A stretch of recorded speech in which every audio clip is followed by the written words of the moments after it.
Assalamualaikum warahmatullahi wabarakatuh. Waalaikumsalam warahmatullahi wabarakatuh. Alhamdulillahil jabbaril qahhar, al-azizil ghaffar, khaliqil jannati wan nar. Wassalatu wassalamu ala sayyidina wa maulana Muhammadinil Mukhtar wa ala alihi wa ashabihil adhar. Amma ba'du. Saudara-saudara kaum muslimin rahimakumullah. Pada pertemuan kali ini kita akan membicarakan tentang neraka dan calon-calon penghuninya.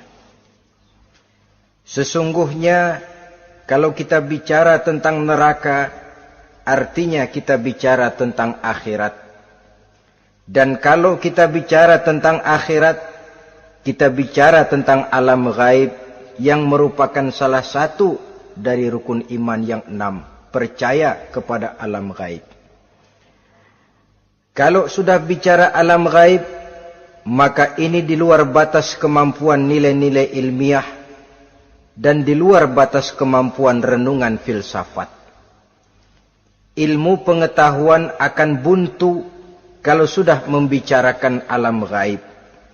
Artinya, kehidupan di akhirat itu tidak bisa diteliti secara ilmiah. Filsafat pun akan ngambang kalau sudah membicarakan kehidupan di alam gaib. Karena itu kalau kita kembali kepada logika, jika kita ingin mengerti tentang caranya membuat bangku, kita pergi ke tukang bangku dan bertanya kepadanya. Kita ingin mengerti cara membuat mobil, kita pergi ke tukang mobil, ke bengkel mobil dan bertanya kepada ahlinya. Pun dalam urusan alam gaib, sudah sewajarnya kita kembali kepada penjelasan dari sang pencipta alam gaib, yakni Allah subhanahu wa ta'ala. Dan melalui kitabullah Al-Quranul Karim, Allah telah menjelaskan masalah-masalah gaib berupa kehidupan di sorga dan neraka itu secara jelas dan pasti. Dengan kata lain, di dalam membicarakan tentang neraka ini, yang menjadi dasar daripada pemikiran kita adalah rasa iman kepada Allah subhanahu wa ta'ala. Karena soal neraka tidak pernah bisa dibuktikan dengan ilmu pengetahuan. Tidak bisa diselidiki sebab orang yang sudah pulang ke sana pun tidak pernah kembali lagi kemari untuk kita tanya bagaimana hal ihwal keadaan di sana.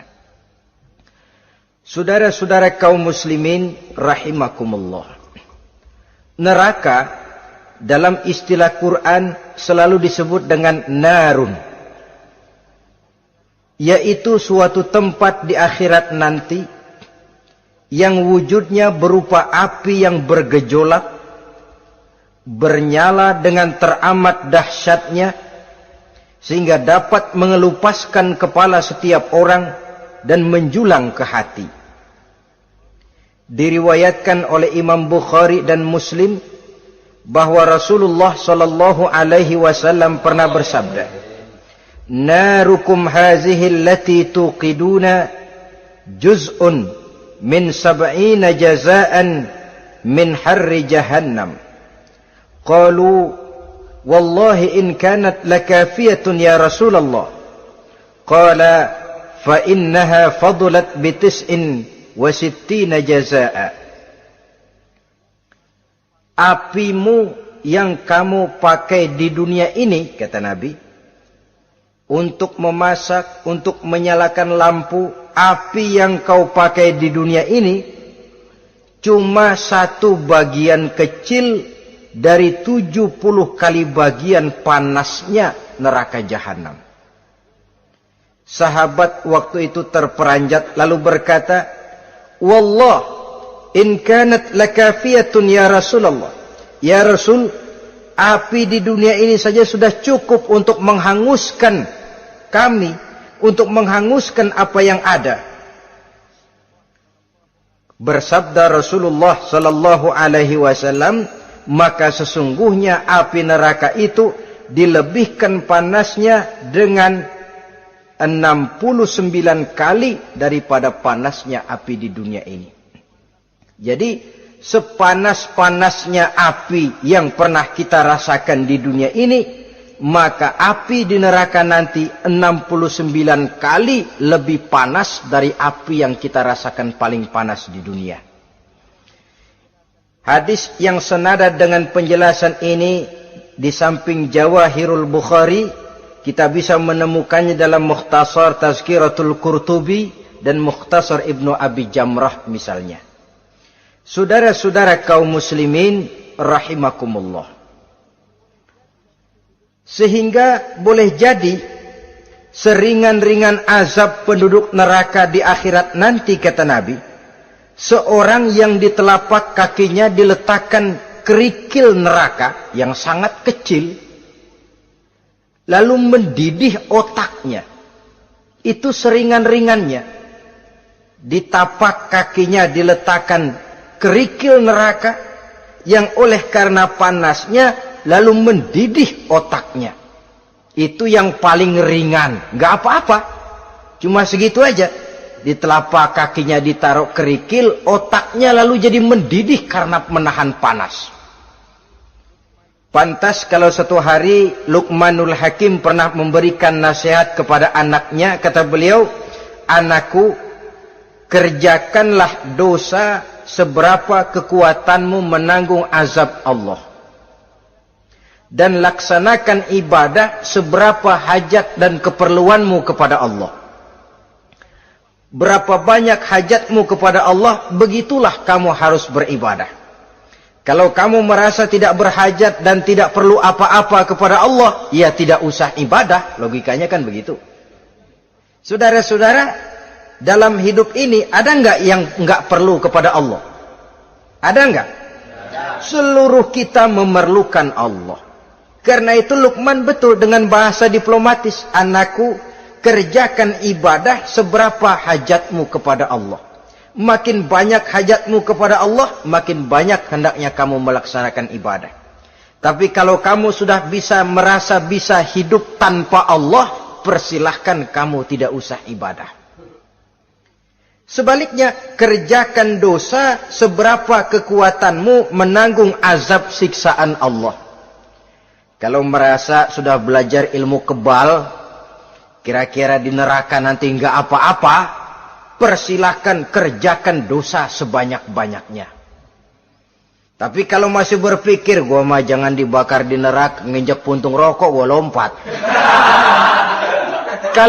Kalau masih berpikir ke situ, ya hati-hati, saudara-saudara. Nah, sebagaimana surga, neraka pun ada pintu-pintunya.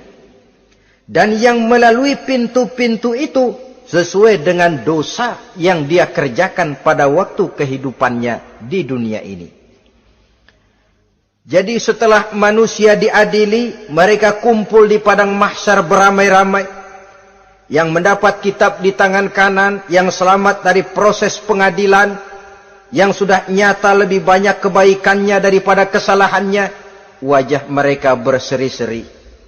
Tapi yang rapotnya merah, yang timbangannya lebih banyak kejahatannya, mereka mukanya udah pada gulem. Di tengah itulah kedengaran pernyataan dari Allah Subhanahu wa ta'ala, "Salamun qaulan min Rabbir Rahim." Ada ucapan selamat dari Allah, Tuhan yang Maha Pengasih dan Maha Penyayang. "Salamun alaikum." Selamatlah kamu, wahai orang-orang yang kelak akan sampai ke surga. Yang lulus di pengadilan dapat ucapan selamat dari Allah. Tapi pada saat itu juga Allah mengatakan, "Wamtazul yauma ayyuhal mujrimun." Pada hari ini, semua orang-orang yang kurang ajar, supaya minggir. Wamtazul yauma ayyuhal mujrimun. Orang-orang yang durjana, kelompok durhaka, para pembuat dosa, misah hari ini, minggir semuanya. Kamu akan digiring ke dalam neraka. Saudara-saudara kaum muslimin rahimakumullah. Baik mereka yang akan menuju surga, baik mereka yang akan masuk ke dalam neraka, sama melintasi satu jembatan yang melintang di atas neraka. Dalam surah Maryam ayat 71 dan 72, walaupun jembatan itu tidak digambarkan secara jelas, tapi kita temukan penjelasan Allah sebagai berikut. Wa inna minkum illa wariduha kana ala rabbika hatman maqdiyya thumma nunajjil ladzina taqaw wa nazaru zalimina fiha jasiyya. Saudara-saudara, dan tidak ada setiap orang pun kecuali mereka akan melalui api neraka itu. Adapun orang-orang yang bertakwa, mereka diselamatkan oleh Allah, sedangkan orang-orang yang zalim, mereka terlempar ke dalam jurang neraka. Nah, itu yang dinamakan dengan sirat. Ada memang riwayat menjelaskan bahwa sirat itu kecilnya seperti rambut dibelah 7, tajamnya lebih tajam dari mata pedang. Tapi dalam banyak hal, orang lewat di atas sirat itu bergantung kepada amalannya waktu dia hidup di dunia ini. Maka jangan heran ada orang yang lewat di atas sirat itu seperti kilat. Lep, sudah sampai di surga. Ada yang lewat di atas sirat itu seperti orang terbang. Ada yang lewat di atas sirat itu seperti orang lari. Ada yang seperti jalannya onta. Ada yang merangkak. Ada yang gelantungan. Ada yang sudah hampir sampai ke tepian sana untuk masuk ke dalam surga, terpeleset nyemplung juga ke dalam neraka. Sesuai dengan amalan pada waktu mereka hidup di kehidupan dunia yang sekarang ini. Saudara-saudara kaum muslimin rahimakumullah. Apabila orang terperosok lalu masuk ke dalam neraka, bagaimanakah ihwal keadaan di neraka? Panasnya sudah kita jelaskan tadi. 70 kali lipat dari sepanas-panasnya api di dunia ini. Lalu orang-orang yang masuk ke dalam neraka, mereka juga mendapat pakaian, makanan, minuman, perhiasan. Tapi makanannya, minumannya, perhiasannya lain dengan orang-orang yang sampai di surga. Mereka juga diberikan buah-buahan, sebab di neraka juga ada pohon. Namanya pohon zakum. Buahnya duri dari api. Dan itu yang akan jadi lalap makanannya orang-orang neraka. Di dalam surah As-Saffat ayat 64-65 Allah subhanahu wa ta'ala menjelaskan, innaha syajaratun takhruju fi aslil jahim tal'uha ka'annahu ru'usus syayatin. Sesungguhnya pohon zakum itu adalah satu pohon yang akarnya keluar dari dasar neraka, yang buahnya seperti kepala setan. Ini sudah untuk bahasa yang sangat menyeramkan ini. Pohon itu tumbuh dari dasar neraka, buahnya mirip kepala setan. Itu akan dijadikan makanannya orang-orang yang ada di dalam neraka. Perhiasannya apa? Surah Al-Insan ayat 4. Inna a'tadna lil kafirina salasilan wa aghlalan wa sa'ira. Sesungguhnya kami sediakan bagi orang-orang kafir itu di dalam neraka segala macam rantai, cambuk-cambuk dan belenggu-belenggu neraka, terbuat dari api neraka, siap untuk merantai, membelenggu dan mencambuk mereka. Jadi dikasih perhiasan, lehernya dikalungin rantai, tangannya dipakein belenggu, ada cambuk-cambuk yang seluruhnya terbuat dari api neraka. Begitu mereka sampai ke pintu neraka, yang namanya malaikat Zabaniyah, penjaga neraka, udah bukan main gemesnya dah. Ya, nyambutnya nggak ada ramahnya, lain sama malaikat Ridwan, penjaga surga. Ramah, murah senyum, Begitu orang mau masuk surga, salamun alaikum tibtum fadkhuluha khalidin. Keselamatan atas kamu, sungguh kamu telah beruntung. Sekaranglah masuk kamu ke dalam surga dan kekalah tinggal selama-lamanya di sana. Ramah, murah senyum, selamat datang, selamat tiba di tempat yang penuh kenikmatan. Mari persilahkan. Ini malaikat Ridwan. Malaikat Malik, malaikat Zabaniyah lain lagi. Dia nungguin pabrik. Sadis menerima.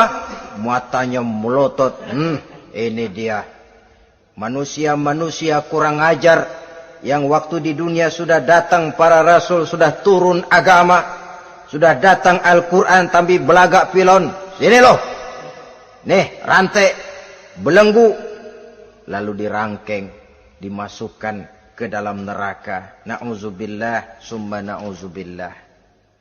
Saudara-saudara, lalu terpikir oleh kita, kalau begitu panasnya api neraka, sekali lempar orang terus mati dong.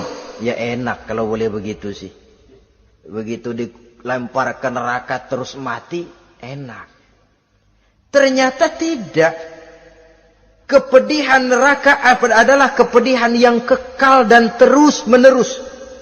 Tidak satu saat pun orang-orang di dalam neraka pernah merasakan kesenangan. Tidak sesaat pun.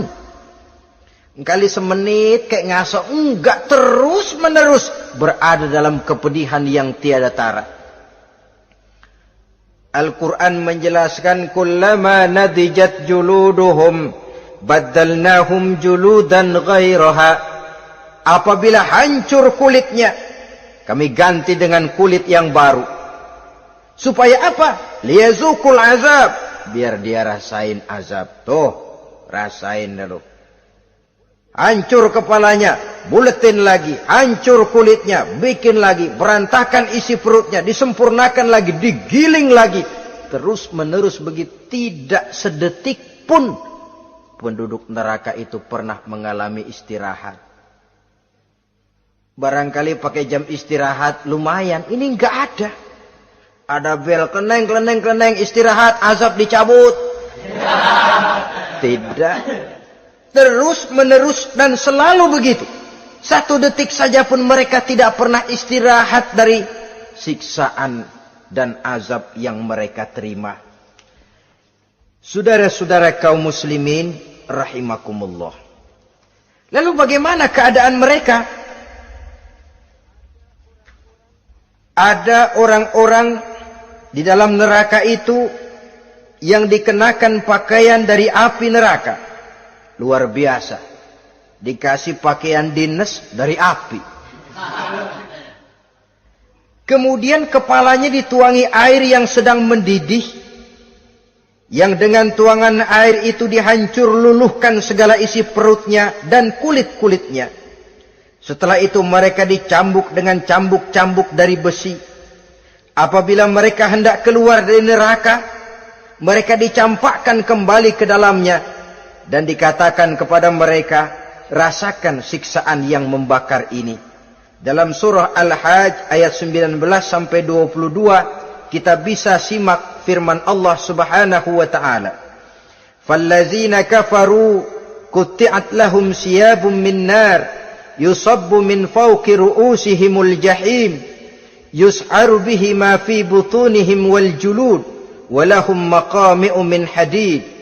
Kullama aradu an yakhruju minha min ghammin u'idu fiha wa zuqu azabal hariq. Na'udzubillah summa na'udzubillah. Diberikan pakaian dari api, melolong, menyayat dia, memilukan, merintih dan meraung-raung. Lalu kepalanya diguyuri dengan air yang sangat mendidih. Hancur luluh isi perutnya, masih dicambuk lagi dengan cambuk-cambuk dari besi. Mereka merambat, mereka meraung, mereka hendak lari, mereka ingin keluar dari neraka.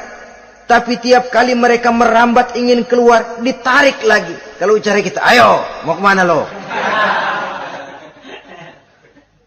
Apa kata malaikat penjaga neraka?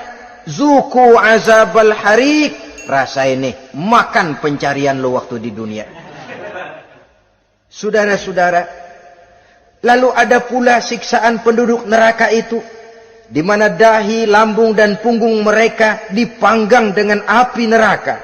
Allah Karim. Kita di dunia ini tertusuk paku saja waktu berjalan, sudah bukan main pedihnya. Tertusuk duri saja, sudah bukan main pedihnya. Ini punggungnya, lambungnya, macam disate, dipanggang dari api neraka. Dalam At-Taubah ayat 35, kita temukan firman Allah, fi nari jahannama fatukwa biha hibahuhum wa junubuhum wa zuhuruhum. Na'udzubillah summa na'udzubillah. Kemudian ada pula penduduk neraka itu yang disiksa, lehernya diikat dengan rantai.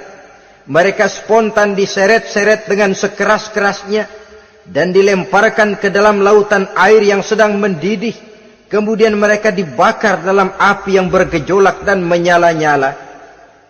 Pada surah Al-Mu'min ayat 71 dan 72, Allah Subhanahu wa taala menjelaskan, izil aghlalu fi a'nakihim wassalasil yushabuna fil hamim summa fin nari yusjarun. Ketika belenggu dan rantai dipasang di leher mereka supaya mereka diseret ke dalam air yang sangat panas, kemudian mereka dibakar dalam api. Ada lagi penduduk neraka yang dipegang jambulnya lalu diseret ke tengah-tengah neraka, kemudian kepalanya digerujugi dengan air yang mendidih, seperti yang dijelaskan dalam surah Ad-Dukhan ayat 47 dan 49. Pendeknya, azab dan siksaan neraka itu sesuailah dengan amalan dosa yang dikerjakan manusia pada waktu kehidupan di dunia ini. Maka dalam puncak perjalanan Mi'raj misalnya, kepada Rasulullah sallallahu alaihi wasallam diberikan berbagai macam penglihatan sebagai contoh dan tamsil dari kehidupan di dunia ini. Sejak dari penglihatan di jalan sampai kepada penglihatan surga dengan segala kenikmatannya dan neraka dengan seluruh azabnya, seluruhnya merupakan contoh teladan. Misalnya dalam perjalanan di ketika hendak Mi'raj itu, sebelum berangkat Rasul disodorkan 2 minuman. Segelas berisi arak, segelas lagi berisi susu. Kata malaikat Jibril, ambillah salah satu minuman itu ya Muhammad. Lalu Rasul dengan tidak ragu-ragu, mantap betul beliau mengambil gelas yang berisi susu, lalu beliau minum. Setelah beliau minum itu, malaikat Jibril berkata, "Shaddaqta ya Muhammad." Engkau telah benar Muhammad. Laqad asabtal haqq, pilihanmu tepat. Kenapa ya Jibril? Untung susu yang kamu minum Muhammad. Kalau arak yang kamu ambil, pasti umatmu bakal jadi umat yang teler semua. Ini pun satu contoh buat kita semua, bahwa dalam kehidupan kita selalu berhadapan dengan susu dan arak, berhadapan dengan hak dan batil, berhadapan dengan benar dan salah. Maka hati-hati kita jangan sampai salah pilih karenanya. Lalu yang ada kaitannya dengan persoalan kita, penglihatan yang diberikan Allah kepada beliau di neraka. Beliau melihat sekelompok orang dilontari kepalanya dengan batu dari api neraka. Tiap kali dilontari kepala itu hancur berkeping-keping, berantakan otaknya. Lalu dibulatkan kembali. Setelah kepala itu bulat kembali, disambitin lagi. Menjerit, meraung, merintih kesakitan, hancur kepalanya, berantakan otaknya. Lalu dibulatkan lagi, terus menerus begitu, tidak pernah berhenti. Sampai Rasul bertanya, ya Jibril, ini orang kenapa kepalanya dilontari dengan api neraka sampai hancur lalu dibulatkan kembali? Kata malaikat Jibril, ya Muhammad, itulah contoh daripada umatmu yang berat untuk sujud kepada Allah Tuhannya. Itulah contoh dari umatmu yang waktu hidup di dunianya tidak pernah mendirikan solat sama sekali. Sombong yang paling sombong adalah sombong kepada Allah. Artinya tidak mau sujud kepada Sang Maha Penciptanya. Jadi barangkali saudara punya cita-cita atau keinginan, saya mau yang ini saja, persilahkan, gak usah sembahyang.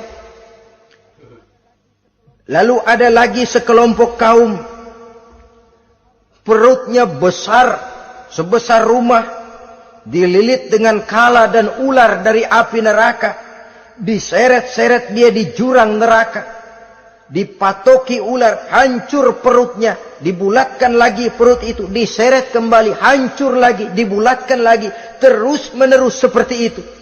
Kata Nabi, ya Jibril, ini apa lagi? Kata malaikat Jibril, wahai Muhammad, inilah contoh daripada umatmu yang waktu di dunia suka makan riba alias renten dan suka makan harta anak yatim, suka ngobyekin anak yatim, sok jadi pengasuh anak yatimnya lapar, pengasuhnya yang pada kenyang. Saudara hadirin yang saya muliakan, orang yang makan riba alias renten, orang yang makan harta anak yatim, begitu gambaran yang diperlihatkan kepada baginda Rasulullah sallallahu alaihi wasallam. Sebagian lagi ada penduduk neraka yang kukunya terbuat dari tembaga dari api neraka, panjang sangat kukunya itu, lalu mencakar-cakar mukanya sendiri, hancur mukanya berantakan, dicakari oleh kukunya itu, lalu dibulatkan lagi, dicakar lagi, hancur lagi, dibulatkan lagi. Pengangguran bener nih orang, muka sendiri dicakarin sendiri. Ya Jibril, ini tamsil apa Jibril? Ya Muhammad, itulah contoh dari umatmu yang pada waktu di dunianya enggak pernah rukun sama sesama saudaranya muslim, suka nyari aib orang lain, suka ngejelekin orang lain, padahal orang lain itu saudaranya seakidah. Kan sama dengan nyakar muka sendiri namanya, menepuk air di dulang, terpercik muka sendiri. Kejelekan saudaranya dikorek-korek, aib saudaranya diobral di pasar umum. Orang macam itu nanti tangannya akan tumbuh kuku panjang dari tembaga yang akan mencakar dan mengoyak-ngoyak mukanya sendiri. Itu kita bisa lihat nanti. Oh, ini yang waktu di dunia suka ngorek-ngorek kesalahan orang tuh lagi pada nyakarin mukanya. Oh, begitu. Saudara-saudara kaum muslimin rahimakumullah. Oleh karena itu Nabi ajarkan kita, tuba liman syaghalahu aibuhu an uyubin nas. Beruntung orang yang aib dan kekurangan pada dirinya menyebabkan dia sibuk sampai enggak sempat ngorek-ngorek aib dan kekurangan orang lain. Introspeksi. Beruntung orang yang celak dirinya menyebabkan dia sibuk dan tidak sempat ngorek-ngorek aib pada diri orang lain. Ada pula di antaranya dilihat oleh Rasul, di antara penduduk neraka itu orang yang lidahnya terjulur memanjang, kemudian dipotong lidah itu dengan gunting dari api neraka, menjerit dan memekik ia menahan sakit yang tiada tara, sampai Rasul bertanya kepada malaikat Jibril, kalau ini tamsil apa lagi ya Jibril? Kata malaikat Jibril, wahai Muhammad, inilah contoh dari umatmu, orang-orang yang waktu di dunia tidak pandai menjaga lidahnya, suka menggunjing orang, suka memfitnah orang, suka ghibah dan namimah, suka ngomongin orang di belakang yang bersangkutan. Maka hari ini lidahnya menjulur menjadi panjang dan dipotong dengan gunting dari api neraka. Lalu Rasul juga melihat sekelompok orang perempuan tergantung rambutnya dari gantungan api neraka, kemudian dipanggang dari duburnya sampai ke atas kepalanya dengan tombak dari api neraka, meraung dan merintih serta mengeluarkan nanah dari kemaluannya. Rasul bertanya, ini apa lagi ya Jibril? Kata malaikat Jibril, inilah perempuan yang waktu di dunia tidak pandai menjaga kehormatan dirinya, ahli zina dan tukang umbar, saudara-saudara kaum muslimin rahimakumullah, banyak lagi tamsil-tamsil yang dicontohkan dalam puncak perjalanan Mi'raj yang seluruhnya merupakan peringatan bagi kita umat Rasulullah sallallahu alaihi wasallam. Nah, kemudian sekarang marilah kita bicarakan neraka itu satu demi satu. Yang pertama, dan ini yang paling dikenal orang, neraka Jahannam atau naru Jahannam. Siapa yang dijelaskan Allah akan menjadi penghuni neraka Jahannam ini? Pertama dalam surah Al-Ankabut ayat 68. Wa man azlamu mimman iftara 'ala Allahi kadziban aw kadzdzaba bil haqqi lamma ja'ahu alaysa fi jahannam maswal lil kafirin. Adapun orang-orang yang zalim kepada Allah, mendustakan ayat-ayat Allah dan mendustakan kebenaran setelah datang kebenaran itu, bukankah neraka Jahannam merupakan tempat kembali bagi orang-orang kafir? Jadi dalam Al-Ankabut ayat 68 ini dijelaskan, penduduk neraka Jahannam itu pertama adalah orang-orang kafir. Siapa orang kafir? Menurut keyakinan akidah kita, setiap orang di luar Islam adalah kafir.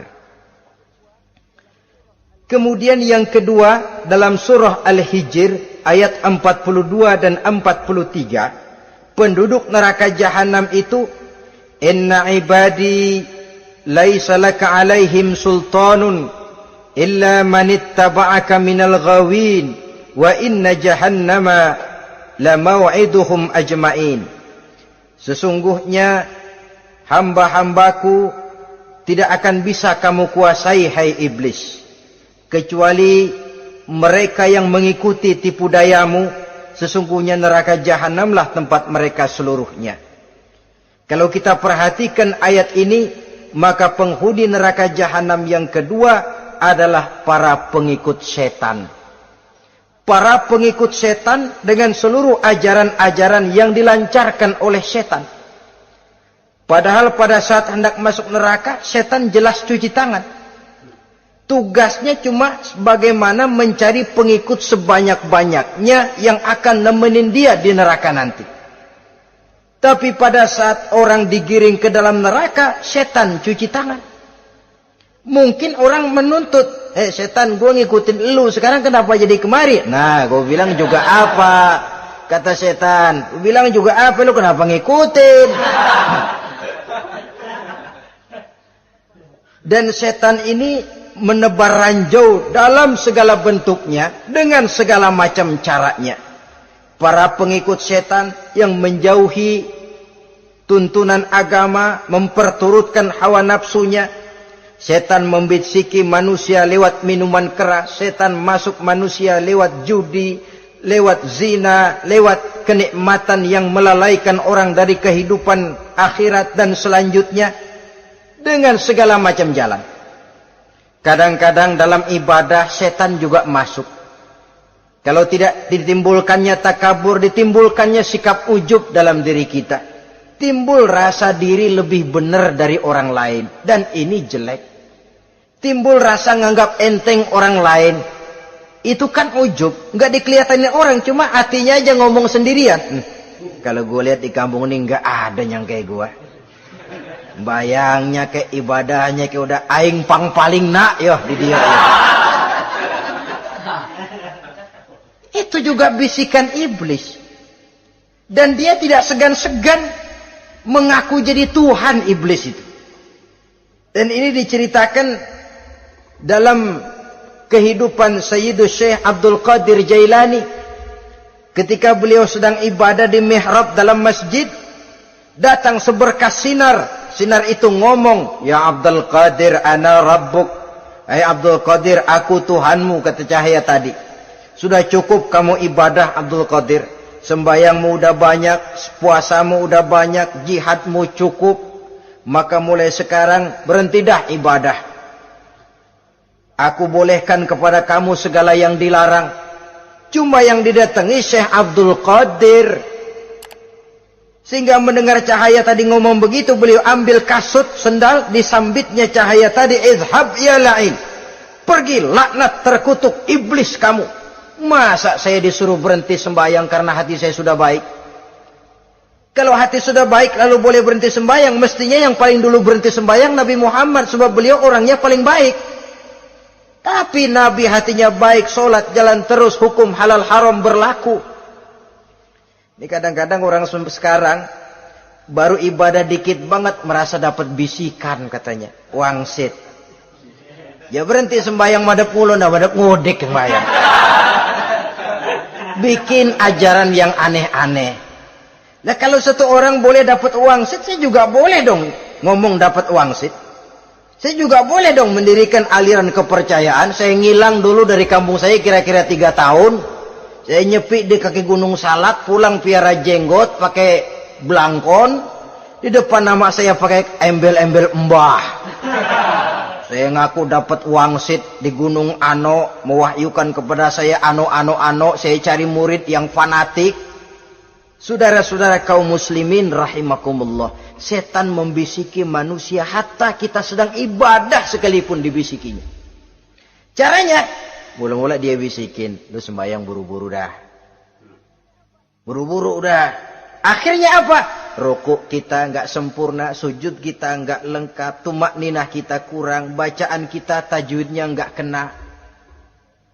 Kalau itu bisa kita atasin, kita sembahyang sebagaimana yang seharusnya, dia bisiki lewat jalan lain lagi. Surahnya yang pendek-pendek aja dah. Atau habis sembahyang udah sigrah, udah jangan pakai wirid, jangan pakai zikir. Dengan segala macam jalan. Dibisikinya was-was ke dalam diri kita. Sehingga ada satu riwayat walaupun dhaif tapi ini baik untuk dijadikan pelajaran. Konon iblis itu kalau subuh keliling dia. Bawa kulit kambing, jarum, sama tepung. Ditanya orang, iblis ini buat apa? Oh, kulit kambing. Gunanya tahu nggak? Kalau begitu subuh, sudah muazin bilang, as-salatu khairum minan naum. Salat lebih baik daripada tidur. Maka ini kulit kambing mulai aku hamparkan buat hamba-hamba Muhammad. Jadi begitu dengar azan, cuma udah bikin anget udah tidur. Kenapa? Kulit kambing belis masuk. Saudara-saudara, lalu kata orang tadi lagi, lah kalau tepung buat apa itu? Oh, tepung. Itu kalau umat Muhammad mau baca Quran, baca kitab, mutolaah, gua aurin tepung matanya. Biar dia sepet. Makanya kalau sudah ngaji, baca Quran, bawaannya udah ngantuk aja ngantuk. Oh begitu, iya. Lah kalau duri paku itu buat apa? Nah ini duri paku. Kalau umat Muhammad mau hadir di majelis taklim, mau pergi ngaji, mau duduk iktikaf di masjid, gua pasangin paku di pantatnya. Jadi kalau sudah duduk di masjid, kelasat, kleset. Hadir di majelis taklim, kelasat, kleset. Bawaannya mau udahan melulu. Itu duri-duri dan paku-paku yang memang ditebarkan oleh iblis. Saudara-saudara kaum muslimin rahimakumullah, jadi para pengikut setan dengan segala macam perangkapnya ini pun, ya perangkap setan itu ya dunia. Dunia itu ya isinya harta, tahta, wanita. Kan perangkap dunia itu. Harta, tahta, wanita, ini sering bikin orang buta. Perangkap dunia dan merupakan perangkap setan sekaligus. Nah, yang ketiga, penghuni neraka jahanam adalah para pembuat dosa, orang-orang yang durhaka. Dalam Toha ayat 74 Allah menjelaskan, innahu may ya'ti rabbahu mujriman fa inna lahu jahannam. Sesungguhnya orang-orang yang datang menghadap Allah dengan berlumuran dosa, maka sesungguhnya bagi mereka adalah neraka jahanam. Dan yang keempat, penghuni neraka jahanam orang yang kufur nikmat. Tidak cuma kufur iman, tapi kufur nikmat bisa menyebabkan orang masuk neraka jahanam. belum pernah merasakan dalam hidupnya bahwa Allah memberikan nikmat kepadanya, bagaimanapun besar karunia dan nikmat itu. Dalam surah Ibrahim ayat 28-29 Allah menjelaskan, alam tara ilal ladzina baddalu ni'matallahi kufran wa ahallu qaumahum darul bawar jahannama yaslaunaha wa bi'sal qarar. Tidaklah engkau perhatikan, tidaklah kau lihat orang-orang yang mengganti, menukar nikmat Tuhannya dengan kekufuran. Diberikan nikmat berupa Islam, digantinya dengan kekufuran. Dia tidak tahan kesengsaraan dunia lalu memilih kesengsaraan akhirat. Padahal kesengsaraan akhirat lebih abadi dari kesengsaraan dunia. Ada orang yang gak tahan miskin dunia, lalu menjatuhkan pilihan lebih memilih miskin akhirat. Ya Allah, keliru besar. Karena nggak tahan hidup miskin di dunia, ada yang nawarin ngasih super mie 3 bungkus, iman telap. Ada yang ngasih beras, pindah agama. Ada yang bawain pakaian bekas, tukar akidah, pindah iman. Innalillah. Ditukar kemiskinan dunia dengan kemiskinan akhirat. Padahal kemiskinan dunia berapa tahun? Setahun umur manusia. Sepanjang-panjang umur orang sekarang kan. 100 tahun udah jarang umur orang sekarang. 70 aja udah cakep tuh. Sebenarnya kalau 70 tuh ada jatah lebih tuh, 7 tahun. Toh kalau ikut Nabi 63 tahun kan, Nabi wafat. Kalau kita sudah umur 70 tuh ada jatah ekstra 7 tahun. Oh ya, dimanfaatkan baik-baik mestinya. Taruhlah kemiskinan dunia, bagaimanapun melaratnya dunia, bagaimanapun sengsaranya dunia, cuma sebatas umur kita. Tapi kalau nikmat Islam ini harus kita tukar dengan yang lain. Baddalu ni'matallahi kufran. Menukar, mengganti nikmat yang diberikan Allah dengan kekufuran. Artinya kita menukar kemiskinan sementara dan kita memilih kesengsaraan dan kemiskinan abadi. Di akhirat kita miskin, di neraka kita miskin, miskin abadi. Di neraka kita sengsara, sengsara abadi. Saudara-saudara kaum muslimin rahimakumullah. Itu neraka jahanam. Yang kedua dinamakan neraka jahim. Siapa mereka ini para penghuninya? Siapa mereka ini para penghuninya? Pertama dalam surah At-Takasur, yaitu orang-orang yang bermegah-megah dengan dunia, menumpuk-numpuk harta, lalu lupa dengan kesibukan harta itu, lupa kepada kehidupan yang akhirat nanti. Alhaakumut takasur hatta zurtumul maqabir kalla sawfa ta'lamun summa kalla sawfa ta'lamun kalla law ta'lamuna ilmal yaqin latarawunnal jahim. Kamu telah lalai akibat apa? At-takasur. Ini penyakit pertama yang menyebabkan orang sampai ke neraka jahim. Penyakit takasur. Dan itu penyakit zaman sekarang.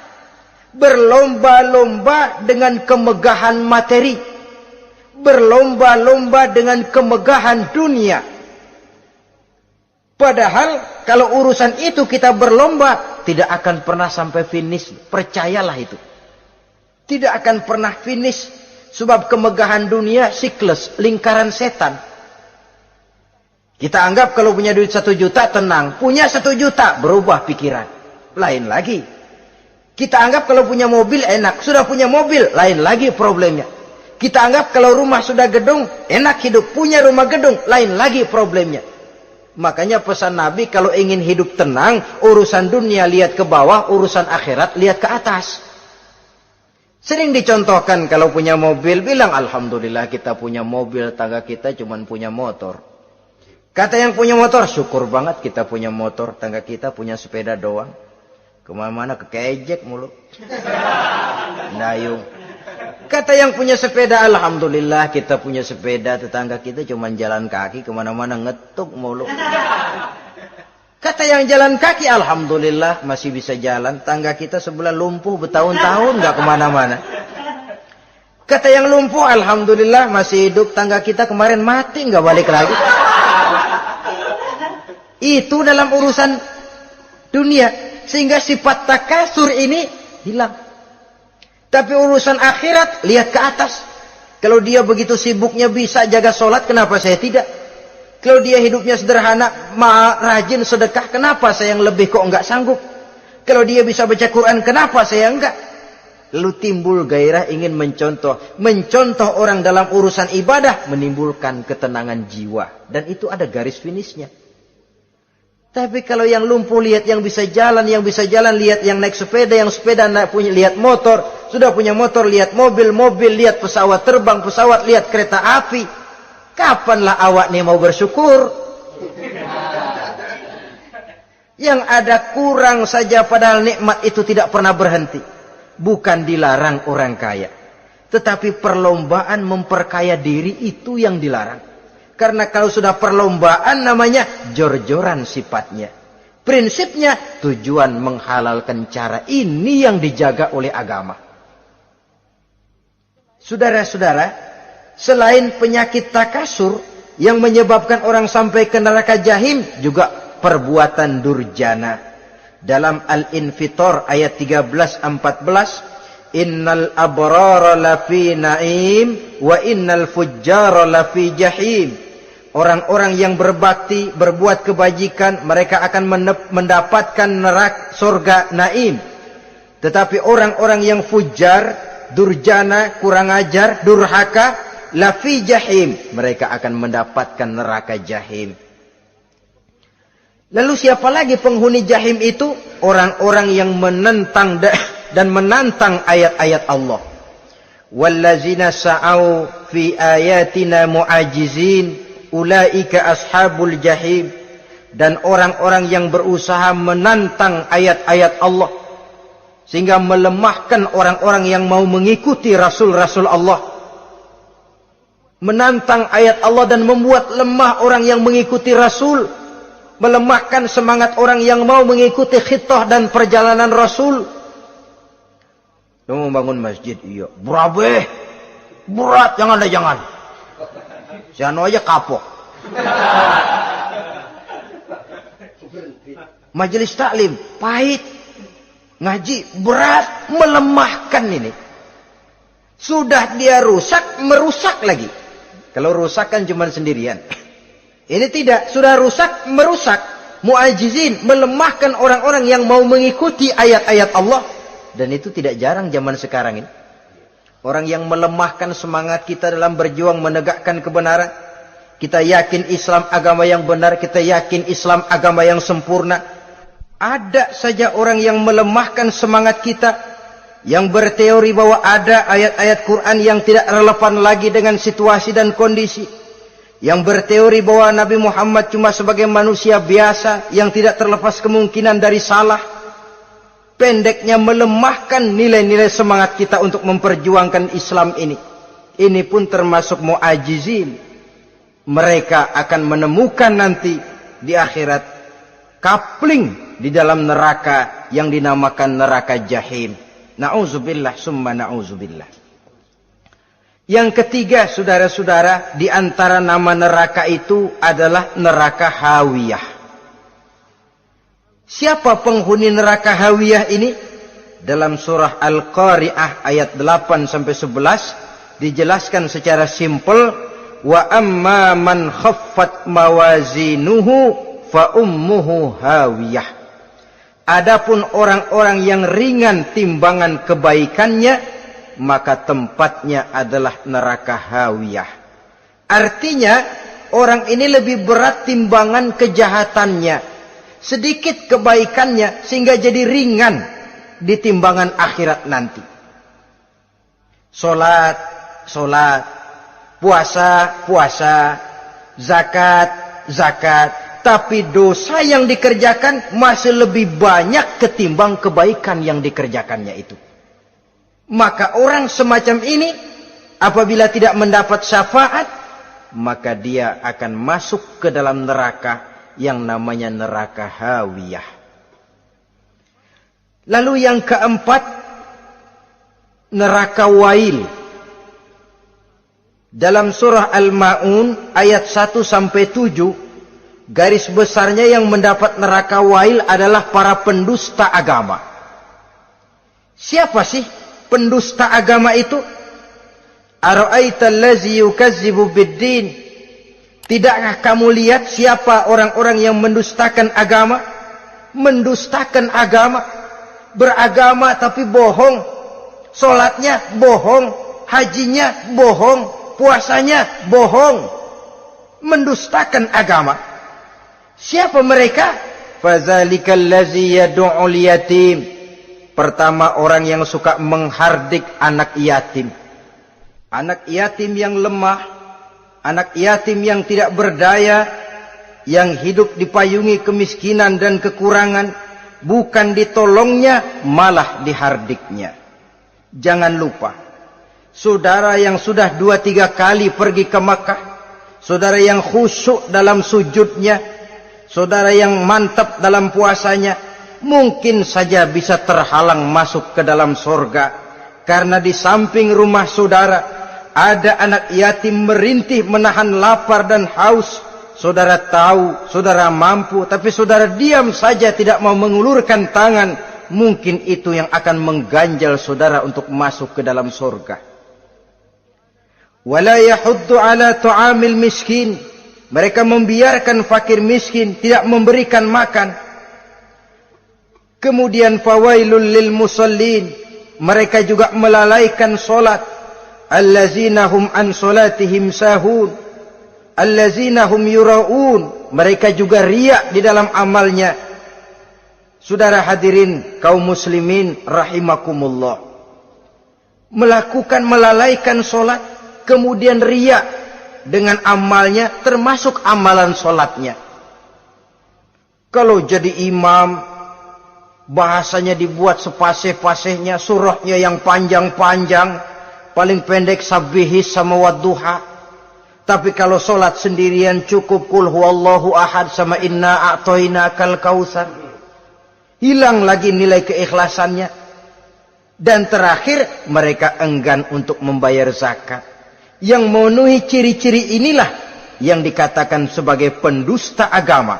Menghardik yatim, membiarkan fakir miskin, melalaikan solat, riya, dan enggan membayar zakat. Mereka divonis mendapat neraka wail seperti dalam surah Al-Ma'un ayat 1 sampai dengan 7. Saudara-saudara kaum muslimin rahimakumullah. Yang kelima, neraka sa'ir. Neraka sa'ir ini pertama buat mereka yang memakan harta yatim. Kalau tadi tidak mau membantu, ini malah membantu tapi tujuannya malah ngobyekin anak yatim. Mereka yang memakan harta yatim dalam An-Nisa ayat 10. Innal ladzina ya'kuluna amwalal yatama zulman innama ya'kuluna fi butunihim nara wa sayaslawna sa'ira. Sesungguhnya orang-orang yang memakan harta anak-anak yatim dengan zalim, mereka sebenarnya telah memakan neraka, memasukkan api neraka ke dalam perutnya. Mereka akan dilontarkan ke neraka sa'ir. Selain itu, orang-orang yang mengingkari apa yang diturunkan oleh Allah Subhanahu wa ta'ala, mengingkari kebenaran Quran, mengingkari Rasul, pendeknya mengingkari Islam, dijelaskan dalam surah Luqman ayat 21. Yang keenam, saudara-saudara, yang dinamakan dengan neraka laza namanya. Pertama, untuk pembangkang dan orang yang menjauhi agama. Yang kedua, orang yang berpaling dari kebenaran. Dan yang ketiga, orang yang suka menumpuk-numpuk harta dan menyimpannya, tidak mau membayar zakat, infak, apalagi sedekah. Ini kita temukan penjelasannya dalam surah Al-Ma'arij ayat 15 dan 17. Yang ketujuh dinamakan neraka Sakor. Siapa penghuni neraka Sakor ini? Pertama, orang yang tidak pernah sholat. Yang kedua, tidak pernah memberi makan orang-orang miskin. Yang ketiga, ahli membicarakan yang batil. Strategis betul dia, ulung kalau sudah mengatur kebatilan. Kemudian yang keempat, orang yang mendustakan hari akhir. Dalam surah Al-Muddatsir ayat 42 sampai 47, kepada penduduk neraka Saqar ditanya, "Ma salakakum fis Saqar?" Apa yang menyebabkan kamu masuk ke dalam neraka Saqar? Qalu lam naku minal musallin wa la naku nut'imal masakin wa kunna nakhudu ma'al khaidin wa kunna nukadzibu yaumaddin. Mereka menjawab, kami di dunia tidak pernah sholat, tidak pernah memberi makan fakir dan miskin. Kami selalu berkumpul dengan orang-orang yang batil dan membicarakan kebatilan, dan kami mendustakan adanya hari akhir. Yang kedelapan, yang terakhir adalah neraka Khutamah. Ini diperuntukkan bagi para pengumpat, pencela, para penghina orang lain, mencari aib saudaranya, kemudian juga mereka menumpuk, menghitung-hitung harta, lalu kikir dan bakhil dengan hartanya itu. Dalam surah Al-Hujurat ayat 11-12, kemudian surah Al-Humazah ayat 1 sampai dengan 7, kita temukan penjelasan itu. Pada akhirnya saudara-saudara, kalau penduduk surga mereka kekal di dalamnya, maka penduduk neraka ini ada dua macam. Ada penduduk musiman, ada penduduk permanen. Kalau yang namanya penduduk permanen, itu sudah punya paspor, KTP itu. Memang penduduk permanen itu mereka yang kekal selama-lamanya di dalam neraka. Mereka lah orang-orang musyrik dan orang-orang kafir, termasuk orang-orang munafik. Bahkan lebih dahsyat lagi yang namanya munafik. Kata Allah, innal munafiqin fid darkil asfal minan nar. Orang munafik itu berada di dasar jurang neraka yang paling bawah, keraknya neraka. Saudara-saudara, adapun penduduk yang semi permanen, ia masuk neraka buat sementara saja, sekedar dengan dosa-dosa yang dikerjakannya. Mereka adalah orang-orang mukmin yang asli, orang-orang Islam yang waktu di dunianya berbuat dosa. Mereka masuk ke dalam neraka, menerima azab sesuai dengan dosa yang dikerjakannya. Setelah itu mereka akan diangkat dari surga untuk ditempatkan di dalam, mereka akan diangkat dari neraka untuk ditempatkan di dalam surganya Allah Subhanahu wa taala. Seperti banyak dijelaskan dalam hadis-hadis sahih yang diriwayatkan oleh Imam Bukhari dan Muslim. Nah, inilah sekelumit tentang neraka dan calon-calon penghuninya. Mudah-mudahan Allah jauhkan kita, Allah jauhkan anak cucu kita, amin. Allah jauhkan seluruh keluarga kita, amin, dari neraka dan dari azab neraka. Amin. Terima kasih dan mohon maaf. Wassalamualaikum warahmatullahi wabarakatuh. Waalaikumsalam warahmatullahi wabarakatuh.